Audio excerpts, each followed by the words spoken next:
우리 함께 말씀 보겠습니다. 오늘 말씀은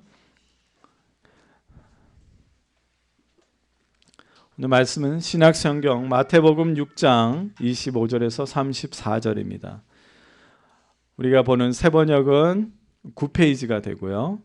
개역개정을 가지고 계신 분들은 10페이지가 되겠습니다. 또 앞에 화면을 보시면 또 참고하시면 될 것 같습니다.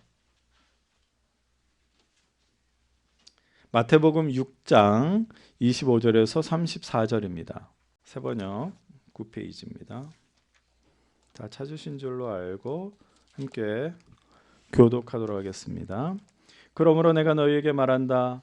목숨을 부지하려고 무엇을 먹을까 또는 무엇을 마실까 걱정하지 말고 몸을 감싸려고 무엇을 입을까 걱정하지 말아라. 목숨이 음식보다 소중하지 아니하냐 몸이 옷보다 소중하지 아니하냐. 공중의 새를 보아라. 씨를 뿌리지도 않고 거두지도 않고 곳간에 모아들이지도 않으나 너희의 하늘 아버지께서 그것들을 먹이신다. 너희는 새보다 귀하지 아니하냐. 너희 가운데서 누가 걱정을 해서 자기 수명을 한순간인들 늘릴 수 있느냐. 어찌하여 너희는 옷 걱정을 하느냐. 들의 백합화가 어떻게 자라는가 살펴보아라. 수고도 하지 않고 길쌈도 하지 않는다. 그러나 내가 너희에게 말한다. 온갖 영화로 차려입은 솔로몬도 이 꽃 하나와 같이 잘 입지는 못하였다. 오늘 있다가 내일도 하나님께서 이와 같이 입히시거든 하물며 너희들을 입히시지 않겠느냐. 믿음이 적은 자들아. 그러므로 무엇을 먹을까 무엇을 마실까 무엇을 입을까 하고 걱정하지 말아라. 이 모든 것은 모두 이방 사람들이 구하는 것이요 너희의 하늘아버지께서는 이 모든 것이 너희에게 필요하다는 것을 아신다. 너희는 먼저 하나님의 나라와 하나님의 의를 구하여라. 그리하면 이 모든 것을 너희에게 더하여 주실 것이다. 그러므로 내일 일을 걱정하지 말아라. 내일 걱정은 내일이 맡아서 할 것이다. 한낮의 괴로움은 그날에 겪는 것으로 족하다. 아멘.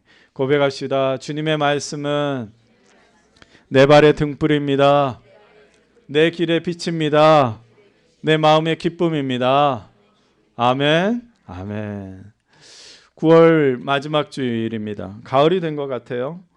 낙엽도 많이 떨어지고요. 아침 저녁에는 감기 조심해야 할 정도로 쌀쌀합니다. 그렇죠? 네. 저만 그런가요? 다 그렇죠. 이제 또 이 지역은 뭐가 내릴까요? 비가 보슬보슬 내리기 시작하겠죠. 우리 하나님 아버지는요, 자연 만물을 통해서 변해가는 이 계절을 통해서 그 자신의 존재를 드러내시기도 하고 자신의 뜻이 무엇인지를 전해주시기도 합니다. 이것을요, 신학적인 용어로 전문 용어라고 하죠. 그래서 일반 계시라고 그래요. 일반 계시. 자연 만물을 보면서 또 이 계절이 흘러가는 것을 보면서 우리는 자연스럽게 창조주 하나님을 느끼게 되고요. 창조주 하나님을 인정할 수밖에 없고요. 그 어떤 것도 창조주라는 것이 있다라는 것을 받아들일 수밖에 없다는 것. 그것이 바로 일반 계시라고 그래요. 로마서 1장 19절 20절에도 이렇게 말씀합니다. 하나님을 알 만한 일이 사람에게 훤히 드러나 있다. 이게 말이 무슨 말이냐면 하나님을 알 수 있는 것들이 훤히 드러나 있다는 거예요. 우리 주변에. 하나님께서 그것을 훤히 드러내 주셨다. 훤히 드러냈다는 것이 바로 계시예요. 따라합시다. 계시. 계시는 드러나 보이게 하셨다라는 말이에요. 한자어로. 이 세상 창조 때부터 하나님의 그 보이지 않는 속성, 그 속성이 뭐냐? 하나님이 가지고 있는 것이 뭐냐? 바로 그분의 영원한 능력, 그리고 신성이 사람이요 그 지으신 만물을 통해서 깨닫게 돼 있다라는 거예요. 자연 만물을 보면서 하나님의 그 속성, 하나님을 받아들일 수밖에 없다라는 거예요. 그러므로 사람들은 핑계댈 수가 없다 이 말이에요. 이 말은 뭐냐면 그 누구도 하나님을 부인하거나 없다거나 할 수 없다라는 겁니다.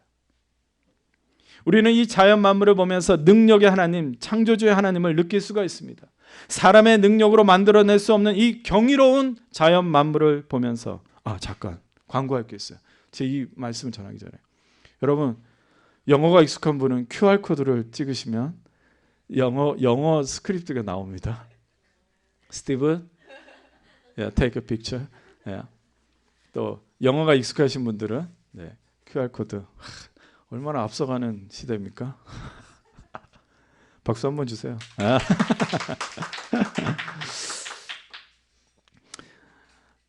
왜냐하면 제가 경이로운 자연 만물을 이렇게 얘기하는데 순간 아이고야 또 우리 친구들 못 알아듣겠네 생각하다가 영어 스크립이 있다는 걸 깜빡했습니다.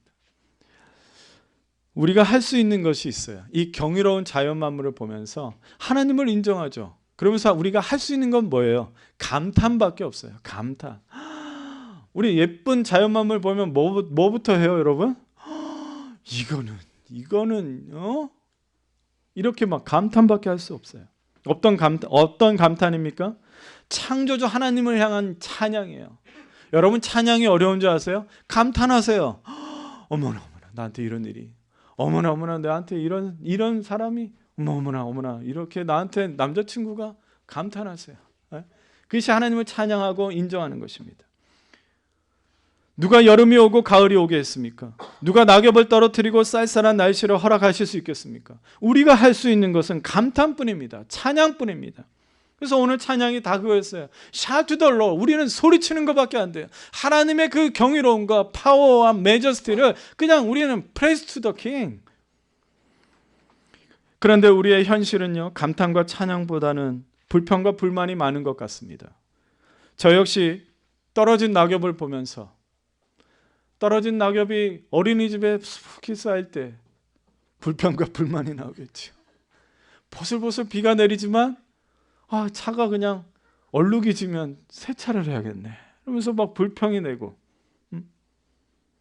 은혜를 느끼고 감사를 드리기보다는 걱정과 금심이 멈추지 않는 것 같습니다. 쌀쌀한 날씨가 오면은 아이고 감기 걸리면 어떡하지, 또 알러지가 생기면 어떡하지, 또 비가 오면은 아이고 운전하기 힘든데.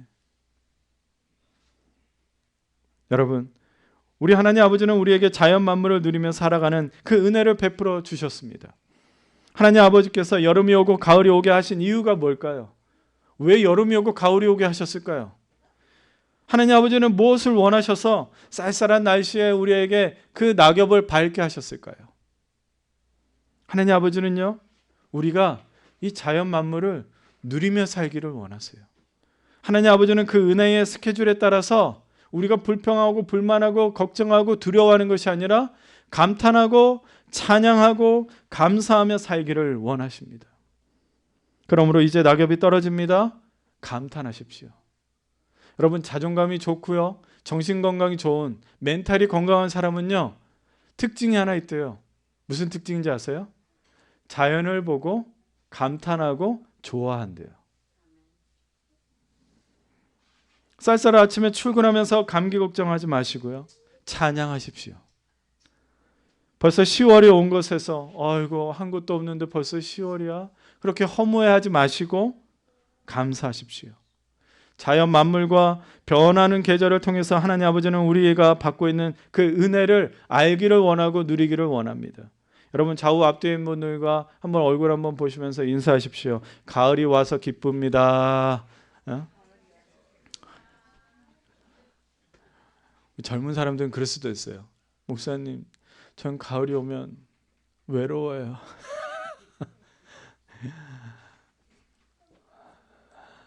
오늘 우리가 함께 읽은 본문은요, 예수님께서 수많은 사람들과 제자들에게 산 언덕에서 가르치신 산상수훈에 대한 한 부분입니다. 여기에서 예수님은 제자들에게 정말 의미 있고 가치 있는 삶이 무엇인지를 알고 주고 계세요. 의미 있고 가치 있는 삶은 어떤 삶일까요? 여러분, 우리 지난주에 말씀이 기억나실지는 모르겠지만 예수님은 처음부터 끝까지 강조하신 가르침이 있다고 그랬어요. 무엇입니까? 하나님의 나라예요. 하나님의 나라를 그렇게 강조하고 반복해서 가르치시고 비유를 하면서 가르치신 건 하나님의 나라입니다. 그렇다면 예수님에게 의미 있고 가치 있는 삶은 무엇에 근거하는 삶일까요? 그렇죠. 무엇에 근거하겠어요? 하나님 나라의 방식, 하나님 나라를 중심으로 살아가는 것이 의미 있고 가치 있는 삶이라는 겁니다. 우리가 올바른 인생의 방향을 바로 잡으려면요, 예수님의 가르침을 기억을 해야 돼요. 내가 무엇을 해야 할지, 어떤 삶을 살아야 할지, 어떤 직업을 가져야 할지, 또 정서적으로 정신적으로 방황하고 있다면 우리의 주인 되시고 선생님이 되시는 예수님의 가르침을 기억하고 다시 방향을 잡아야 합니다. 예수님은 하나님의 나라를 향해서 하나님 나라를 염두하고 삶의 의미와 가치를 추구하라고 말씀하십니다. 우리 33절을 함께 읽겠습니다. 33절 같이 읽을까요? 시작. 너희는 먼저 하나님의 나라와 하나님의 의를 구하여라. 그리하면 이 모든 것을 너희에게 더하여 주실 것이다. 예수님은 분명히 먼저라고 말씀하셨어요. 그리고 가장 우선적으로 하나님의 나라와 하나님의 의를 구하라고 말씀하십니다. 이 구한다는 말이 어떤 의미일까요? 우리는요, 이 말씀을 보면은요, 이렇게 선택, 먼저 선택하라 그런 의미로 이해를 하기 쉽습니다. 나의 욕심이라든가 나의 바램을 먼저 선택하기보다는 하나님의 나라와 하나님의 의를 선택하는 것이 더 나은 선택으로 이해하기 쉬워요. 이해가 되세요? 여러분들 그렇게 생각하지 않으세요? 뭔가를 선택할 때 내 욕심이 있고 내 바램이 있잖아요. 그런데 하나님을 먼저 생각해야지. 그러면서 선택을 막 뒤로 미루는 것, 그게 더 나은 삶이다 라고 그렇게 생각하기 쉽습니다. 근데 이렇게 이해하게 된 것은요, 먼저라는 단어가 있어서 그래요. 먼저라는 헬라어가 프로톤이라는 헬라어인데요. 근데 우리는 여기서 무엇을 포인트를 잡아야 하냐면 구한다라는 것이에요. 구한다. 그 단어를 놓쳐서는 안 됩니다. 33절 우리는 말씀을 반대로 사실 살고 있죠. 어떻게 살고 계세요?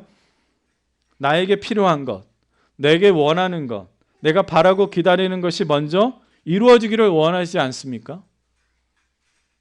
그리고 그것들이 해결되고 채워질 때 하나님 나라와 하나님의 의에 대해서 한번 생각해 볼 수 있다고 생각하지는 않습니까? 우리가 이 가르침을 들으면서 여전히 내가 원하는 것을 먼저 구하는 삶을 사는 이유는요, 하나님이 생각하는 그 가치와 내가 생각하는 그 가치가 너무 다르기 때문입니다. 지금 보니까 뭔가 지금 이해할 듯 하면서도 이해가 잘 안 되는 부분이 있어요. 우리가 지금 이 33절을요, 사실은 반대로 살잖아요. 내가 먼저 원하는 것, 내가 바라는 것을 먼저 생각하고, 근데 사람이라 그럴 수 있다고 하지만 주님은 그렇게 살지 말라고 얘기하세요. 근데 우린 그러기가 쉽지가 않아요. 왜 그럴까요? 지금 예수님이 정말 가치 있는 것이 뭔지를 말씀하지만 우리가 다르게 생각하고 있어요. 우리는 다른 것에 가치 있다고 생각하기 때문에 우리는 이러한 삶을 살지 못하는 거죠. 그러니까 예수님의 가르침대로 우리가 살지 못한다면 우리는 어떤 삶이에요? 지혜롭지 못한 삶이고 어리석은 삶이에요. 예수님 보시기에 안타까운 삶이에요. 저렇게 사는 게 정말 더 좋을 건데 왜 자꾸 자기 가치와 자기 생각대로 자기 바람대로 살까? 사랑하는 형제자매 여러분, 신앙생활이 어려우세요? 신앙생활이 왜 어려울까요? 뭔가 풍성하지 못하고 뭔가 열매 맺지 못하고 왜 그럴까요? 그것은 우리가 원하는 선택, 우리가 생각하는 가치관대로 살기 때문에 신앙생활이 어려운 거예요. 여전히 내 가치, 내가 생각하는 것을 붙들고 있기 때문에 주님이 그 가르치는 것을 받아들이지 못하고 그러니까 신앙생활이 어려운 거예요. 예수님은요, 오늘 여러분들에게 결론부터 말씀하는데 이게 33절이에요. 예수님은 쉬운 길을 지금 알려주신 거예요. 명확하게 알려주셨어요. 그리고 누구나 할 수 있는 길이라는 거예요. 무엇입니까? 하나님 나라와 하나님의 의를 구하는 거예요. 구하는 삶이에요. 근데 목사님, 하나님 나라, 하나님의 의, 이러니까 너무 어려운 것 같아요. 여러분, 이렇게 이해하십시오. 하나님의 나라는 하나님의 다스림. 따라합시다. 하나님의 다스리심. 하나님의 통치, 하나님의 다스리심이라고 하나님의 나라를 이해하십시오. 그러면 하나님의 의는 하나님의 뜻과 계획이라고 이해하십시오. 따라하세요. 하나님의 뜻, 하나님의 계획. 그러니까 하나님의 다스리심과 하나님의 뜻과 계획을 구하면서 살라는 것입니다. 이게 더 이해하기 쉬운데 우리는 먼저 하나님이 이 상황을 다스리신다, 그것을 구하라는 거예요. 우리는 먼저 우리를 향한 하나님의 뜻과 계획이 분명히 이루어진다는 것을 믿는 거예요. 더 쉽게 이해해 볼까요? 우리는 모두 항상 매 순간마다 하나님 아버지를 인정하며 살아야 한다는 것입니다. 이것이 바로 먼저 하나님 나라와 하나님의 의를 구하는 것입니다. 이해하기 어려우세요? 그럼 이제 우리는 어떻게 먼저 하나님 나라와 하나님의 의를 구하며 살 수 있을까? 이게 원래 우리가 26절부터 읽었잖아요. 근데 결론은 마지막에 얘기하셨어요. 니네가 왜 그렇게 못 사는지 아니? 라고 얘기하는데 그게 바로 뭐냐면 매 순간 하나님을 인정하며 살지 못하기 때문이야. 왜 그러냐? 근심과 걱정 때문입니다. 예수님은 걱정하지 말라고요. 오늘 본문에 5번이나 강조해요. 걱정하지 말아라. 걱정 좀 하지 말아라. 걱정 좀 하지 말아라. 여러분, 이 걱정한다는 말은요, 헬라어로 메림나오인데요. 메림나오. 그냥 한번 고급지게 한번 따라해 보겠습니다. 메림나오. 헬라어로 이 걱정한다는 말인데 이게 무슨 놀라운 의미가 있는데요. 이 메림나오는 무슨 뜻이냐면 마음이 여러 갈래로 나뉘어졌다는 말이에요. 우리는 그냥 걱정한다 그렇게 번역을 했는데 원래 의미는 뭐냐면요, 마음이 여러 갈래로 갈라져 있다는 말이에요. 더 정확하게는요, 서로 다른 방향에서요 자꾸 끌어당긴다라는 거예요. 자꾸 끌어당기니까 막 갈래로 갈라지고 여러 생각들이 막 나를 잡아당겨서 산만해졌다는 말이에요. 그게 걱정이라는 말이에요. 예수님은 우리가 여러 가지 생각들에 잡혀서 사는 것을 알고 계십니다. 그리고 우리가 가치 있고 의미 있는 삶을 살기 위해서 이 걱정하는 것, 이 근심하는 것을 멈춰야 한다고, 중단해야 한다고 말씀하십니다. 근심과 걱정은요, 우리에게 전혀 도움이 되지 않습니다. 비생산적이고요, 우리를 파괴시킵니다. 근심과 걱정을 한다고 해서 나아지는 것 하나도 없습니다. 27절 말씀 볼까요? 27절 끝에 너희 가운데 어느 누구라는 말이에요. 어느 누구도 걱정을 해서 자기 수명을 한순간인들 늘릴 수 있느냐. 또 다른 표현으로는요, 그 키를 한 자라도 더 크게 할 수 있느냐라고. 예수님은 우리가 근심과 걱정하면서 인생의 에너지를 낭비하는 것을 멈추기를 원하십니다. 예수님은 이 땅에 내려와서 우리들을 보시고 이것을 너무나 안타까워했어요. 너무 걱정하고 너무 근심하고 너무 두려워하는 것에 마음을 뺏기고 집중하지 못하고 시간과 에너지를 버리는 것, 그것이 너무 안타까우셨어요. 우리의 마음이 나누어지면 어떤 일에도 집중할 수가 없습니다. 집중하지 못하기 때문에 좋은 결과를 얻지 못합니다. 이 말을 이해하기 쉽기 위해서 예수님이 비유를 한번 생각해 볼게요. 마태복음 25장에 달란트 비유가 있어요. 종 3명을 주인이 부릅니다. 나 여행을 떠날 테니까 너 한 종은 다 5달란트 받아. 또 한 종은 3달란트 받아. 또 마지막 한 종은 1달란트를 받아. 자, 나 여행 갔다 올게. 뭘 지시하지는 않았어요. 그런데 5달란트와 2달란트 가진 사람은요, 그 자리에서 바로 장사를 하기 시작합니다. 1달란트는요, 가진 종은요, 그것을 땅에다가 묻어버립니다. 근데 주인이 돌아왔어요. 여행을 마치고. 근데 종들이 이제 앞에 나타났겠죠. 5달란트와 2달란트를 가진 사람들은요, 2배의 이윤을 남겨서 주인에게 보냅니다. 주인이 기뻐요. 이야, 뭐라고 하냐면, 잘했어, 착하고 충성된 종들아, 내가 더 많은 일을 너희에게 맡기겠다. 그리고 칭찬하고 기뻐했습니다. 근데 1달란트 종은요, 딱 왔어요. 그도 당당하게, 주인님, 저는요 주인이 어떤 분인지 압니다. 그래서 혹시라도 내가 이것을 잘못될까 봐 너무 두려워서 땅에다가 묻어놓고 그대로 다 드립니다. 이런 것도 없습니다. 주인이 뭘 어떻게 하라고 한 것도 아니었습니다. 그런데 주인이 뭐라고 합니까? 악하고 게으른 종아, 쓸모없는 종아. 그리고 이 1달란트 받은 종을 내쫓았습니다. 5달란트와 2달란트를 받은 종은요, 주인이 원하는 것이 무엇인지 알았습니다. 자신에게 왜 달란트 5달란트를 주셨을까? 왜 2달란트를 주셨을까? 쟤는 왜 1달란트지? 내가 잘났나? 내가 못났나? 그 이유보다 주인에게 받은 것으로 주인을 기쁘게 하고 싶었습니다. 내가 받은 것으로, 내가 가진 것으로 그저 주인을 기쁘게 하고 싶은 겁니다. 감사했습니다. 내게 2달란트를 줬구나, 5달란트를 줬구나. 그들은 그 은혜에 감사하고 장사를 했지만 1달란트 받은 종은 주인이 원하는 것보다 걱정과 근심으로 잘못 판단한 겁니다. 여러 생각으로 갈라지고 그 두려움에 할 수 있는 것이 없어서 땅에다가 묻고 1달란트를 하고 주인을 기다린 것뿐입니다. 아무것도 잃은 것도 없죠. 그러나 그에게는 칭찬할 것도 없었습니다. 왜냐? 근심과 걱정하며 시간을 빼앗기고 가치 있고 의미 있는 일을 하지 못했기 때문에 그가 악하고 게으른 종아, 쓸모없는 종아라고 한 것입니다. 예수님은 우리가 근심과 걱정에서 벗어나 하나님의 다스리심과 하나님의 뜻과 계획이 우리를 통해 이루어지기를 원하셨습니다. 주님은 우리가 근심과 걱정으로 집중하지 못하고 시간과 에너지를 빼앗기면서 방황하는 것에서 벗어나기를 원하십니다.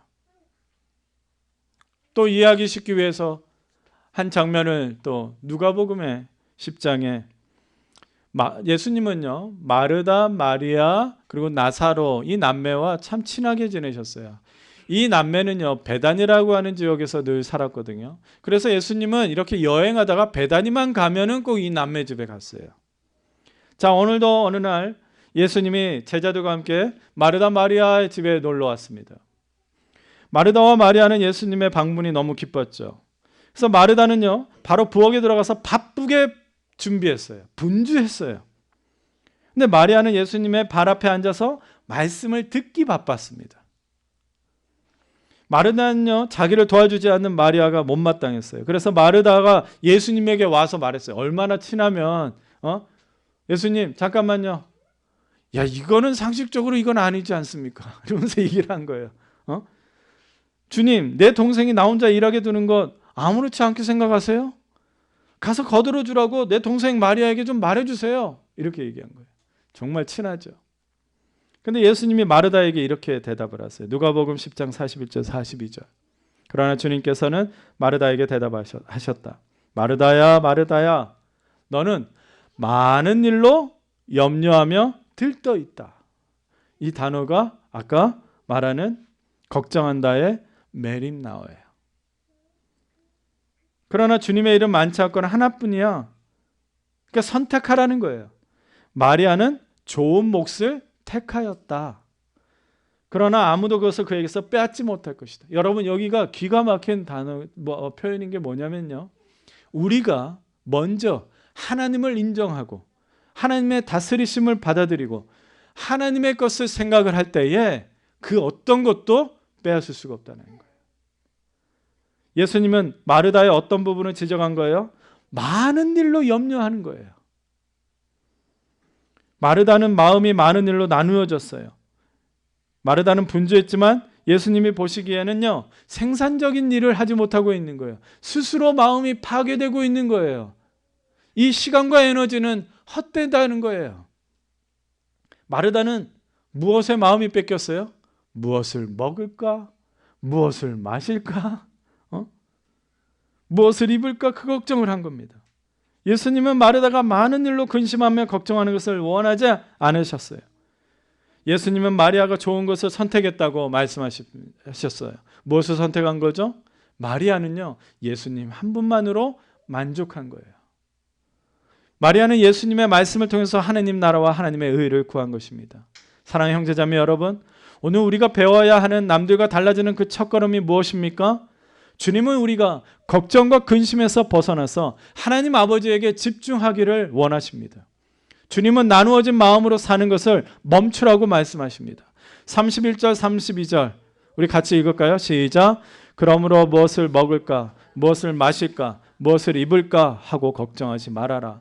이 모든 것은 모두 이방 사람들이 구하는 것이요 너희의 하늘 아버지께서는 이 모든 것이 너희에게 필요하다는 것을 아신다. 하나님 나라와 상관없는 사람들이 먹고 사는 것을 걱정합니다. 먹고 사는 것 때문에 비생산적인 일을 하고 헛된 시간과 에너지를 사용합니다. 하나님 나라의 사람들은 이 모든 것을 하나님 아버지께서 알고 계신다는 것을 믿고 있는 사람들입니다. 하나님 나라의 사람들이 구하는 것은 하나님의 다스림입니다. 하나님의 뜻과 계획이 우리를 통해서 이루어지기를 구하는 것입니다.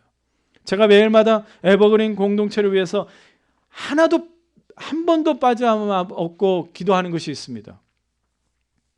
그것은 뭐냐면 하나님의 아버지의 임재하심입니다. The presence of our God. 한번 생각해 보십시오. 우리 공동체에 하나님 아버지께서 임재하시는 것보다 더 큰 것이 있습니까? 하나님 아버지께서 우리 교회를 기뻐하시고 날마다 생생하게 하나님 아버지의 임재를 느낄 수 있다면 그것보다 더 큰 영광이 어디 있겠습니까? 어떤 유명한 목사님이나 대단한 목사님이나 대단한 연예인이나 아이고 한 번만이라도 와주세요. 그것보다 더 큰 분이 오시는데 그것보다 더 큰 영광이 어디 있겠습니까? 저는 우리 교회에 대한 소문이 이렇게 퍼졌으면 좋겠습니다. 아이고 그 목사님 그것이 아닙니다. 아이고 거기 그것이 아닙니다. 그 교회에 가면은 하나님 아버지를 느낄 수가 있어. 에버그린 교회 예배는 성령님으로 충만해. 에버그린 성도들은 걱정 근심이 없고 하나님 나라를 위해서 집중하고 꿈꾸는 사람들이에요. 우리에게 그 소문이 있어야 하지 않겠습니까? 사랑하는 에버그린 성도 여러분, 예수님을 믿고 구원받았으면 남들과 달라져야 하지 않겠습니까? 똑같이 걱정 근심에 묶여서 똑같이 방황하고 똑같이 헛된 시간과 에너지를 쓰면서 열매 맺지 못하는 삶을 살고 싶으십니까? 왜 염려하십니까? 왜 마음이 여러 갈래로 나뉘어서 힘들어하십니까? 하나님 아버지는 우리의 인생도 다스리시고 주관하시는 하나님이십니다. 전능하신 하나님이십니다. 살아계신 하나님이십니다. 우리가 오늘 찬양한 그 세 곡은 전부 다 이것을 찬양한 것입니다. 우리가 이것을 인정하고 찬양하지 않았습니까? 살아계신 하나님, 자연 만물을 보십시오. 공중의 새를 보십시오. 들에 핀 꽃을 보십시오. 예수님은요, 걱정과 근심이 얼마나 하나님을 보지 못하게 하는지 알고 계셨습니다. 염려와 두려움이 얼마나 우리 하나님의 그 사랑과 은혜를 보지 못하고 있다는 것을 안타까워하셨습니다. 너희 생명이 먹는 것보다 입는 것보다 마시는 것보다 중요하지 않느냐? 너희가 저 새보다 귀하지 않느냐? 더 이상 걱정하지 말아라. 30절 끝부분에 보니까 이렇게도 말씀하세요. 믿음이 적은 사람들아. 믿음이 없는 것도 아니고요. 믿음이 적은 사람이 어떤 사람이에요? 하나님을 믿지만 온전하게 믿지 못하는 사람. 하나님을 신뢰하지만 온전하게 신뢰하지 못하는 사람. 우리가 걱정과 근심을 가지고 있다면 그것은 하나님을 온전히 믿지 못하는 것입니다. 이해가 되세요? 믿긴 믿는데 온전히 믿지 못하는 것. 여러분 이것을 한번 생각해 보세요. 온전히 의지하지 못하는 것입니다. 여러분 믿지 못하고 신뢰하지 못한다. 온전하게 신뢰하지 못한다. 그 말은 바꾸어 말하면요. 내가 아직 뭐가 남아있는 거예요. 내가 스스로 할 수 있다는 교만이 아직 남아있다는 거예요. 시간과 에너지의 주인이 하나님이 아니라 나라고 생각하는 교만이 있다는 거예요. 여러분 자꾸 일을 미루는 건 뭐 때문이에요? 게을러서요? 아니요. 교만해서요. 내가 지금 순종하지 않고 그냥 내가 이 말씀 좋네. 이 시간 결단하지 못하는 것은 왜 그럴까요? 교만해서 그래요. 아이고 다음에 또 들으면 되지. 내가 다음에 받아들이면 되지. 다음에 내가 그 상황이 되면은 내가 하면 되지. 내가 다음으로 미루는 교만이 있어서 그래요. 여전히 자신의 능력을 믿고 자신의 건강을 믿고 자신의 과거를 믿고 그 교만 때문에 여러분 그 걱정과 근심이 멈추지가 않는 거예요. 예수님은 믿음이 적은 사람에게 강력하게 가르치는 거예요. 믿음이 없는 사람에게는요. 아예 가르칠 것도 없어요. 믿음이 없으니까. 믿음이 적은 사람은 주님께서 기뻐하지 않는다는 겁니다. 여러분 이 말씀 기억하세요. 히브리서 11장 6절 말씀인데요. 믿음이 없이는 하나님을 기쁘게 해드릴 수 없습니다. 그 믿음이 뭐냐? 하나님께 나아가는 사람인데 하나님이 계시다는 것과, 이게 무슨 말이에요? 하나님을 인정하는 거예요. 지금 여기 계셔, 날 보고 계셔, 날 이끌어 계셔, 날 붙들고 계셔. 그 믿음이 있는 사람이라는 거예요. 그리고 하나님은 자기를 찾는 사람들에게, 그게 뭐예요? 하나님을 의지하는 사람에게, 하나님을 부르는 사람에게 상을 주시는 분이라는 거예요. 여러분, 이 말은요, 아까 33절과 연결하면요, 먼저 그의 나라와 그의 하나님의 나라와 의를 구하라. 그리하면 너희에게 모든 것을 더하시리라. 하나님은 기뻐하시기에 너희에게 상을 주시리라. 똑같은 말이에요. 그러므로 사랑하는 형제자매 여러분, 걱정과 근심 속에서 벗어나지 못한다면 방법이 있습니다. 회개하십시오. 주님, 내게 아직 교만이 있습니다. 교만이 남아 있습니다. 온전히 하나님 아버지를 의지하는 그 방해하는 교만을 버리도록 회개하십시오. 우리가 끝에 예수님이 한 번 더 당부하는 게 있는데, 내일 일을 걱정하지 마라 그래요. 내일 일을 마지막에 걱정하지 마라. 혹시 내일 일을 걱정하고 계십니까? 나의 앞날을 생각하면 마음이 여러 갈래로 나눠지고 집중하지 못하고 두려움에 갇혀버리십니까? 여러분, 음성을 들으십시오. 내가 책임진다. 너는 나를 의지해라. 나를 더 생각하라. 그 말입니다. 이제 말씀을 마치겠습니다. 오늘 우리가 남들과 달라지는 첫걸음은 이것입니다. 무엇보다 하나님의 나라와 하나님의 의를 구하는 것입니다. 그런데 어떻게 하나님 나라와 의를 구할 수 있을까요? 걱정과 근심을 멈추고 하나님을 의지하고 하나님을 인정하고 바라보는 것입니다. 어떻게? 온전히. 믿음이 적으면 안 됩니다. 온전히 믿는 것입니다. 유혹을 받고요, 선악을 알게 하는 나무의 열매를 본 하와가 이런 생각을 하게 됩니다. 그 여자가 나무의 그 열매를 보니까 먹음직도 하고 보암직도 하고 뿐만 아니라 슬기롭게 할 만큼 탐스럽게 보인다 그랬어요. 여러분, 이 말이 무슨 말이에요? 여러분, 하와가 죄를 짓기 전에 마음이 어땠습니까? 그 열매를 따먹기 전에 마음이 어땠어요? 하나님의 말씀이, 하나님을 인정하는 것이 그 순간 사라지고 마음이 갈래갈래로 땡겨지는데, 어머머, 저거 먹음직스럽네. 어머, 저거 왜 이렇게 예쁘게 생겼네. 저거 먹으면 뭔가 달라지나. 어떻게 돼요? 생각이 끌어당깁니다. 이거는 뭐냐면 또 그 열매를 보고 뭘 한 거예요? 걱정하고 염려했다는 거예요. 마르다처럼 분주한 마음이 생긴 거예요. 마음이 여러 갈래로 나뉜 것 같지 않습니까? 하와의 생각에는 하나님이 존재하지 않았습니다.